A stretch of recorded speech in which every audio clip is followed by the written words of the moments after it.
নিয়ে যায় না, বুড়ি অনেক কষ্ট করে টাকালা গুছি গুছি তুইছে।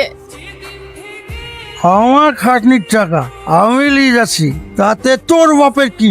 আমি তোমার জন্য পায়ে পড়ি, তুই টাকাগুলো নিয়ে যায় না। তুই কি জীবনেও মানুষ হবি নি? মেয়েদের গায়ে কেউ হাত তোলে? তোর মেয়েটা যে বড় হচ্ছে, বিয়ে দিতে হবে। এইসব কাজ করি বললে মেয়েটা বিয়ে দিবি কি করি? তুমি মেয়েকে জ্ঞান দিতে আসো না। নিজের মেয়ের বিয়েতে খরচা হবে বলি মেয়েটাকে তো অন্য একটা ছেলের হাত ধরে বের করে দিলাম। আমার মেয়ের বিয়ে আমি কি করে দেবো না দেবো আমি বুঝবো, তুমি বলতে আসার কে? মন খারাপ করিস নি বোন, সব ঠিক হয়ে যাবে। আমি আর এই অত্যাচার কতদিন সহ্য করবো বলো? আমার ছেলে মেয়ের তো একটা ভবিষ্যৎ আছে। মা তুমি কাঁদো না, তুমি কাঁদলে আমার অনেক কষ্ট হয়। ফ্যামিলিতে প্রবলেম হতেই পারে, তাই বলে পড়াশোনা ছেড়ে দেবো বললে হবে?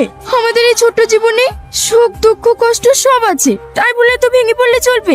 নিজেকে একটু শক্ত কর। কি করে শক্ত হবো বল? আব্বার অত্যাচার দিন দিন বেড়েই চলেছে। ওইখানে আবার কি হলো? গাড়ি তো আর আসতে চালাবে না, নিজেও মরবে আর পাঁচজনকে নিয়েও মরবে। এই রহিম, এই ছেলেটা কার রে? ওই মাঠ পাড়ার রফিকের ছেলে।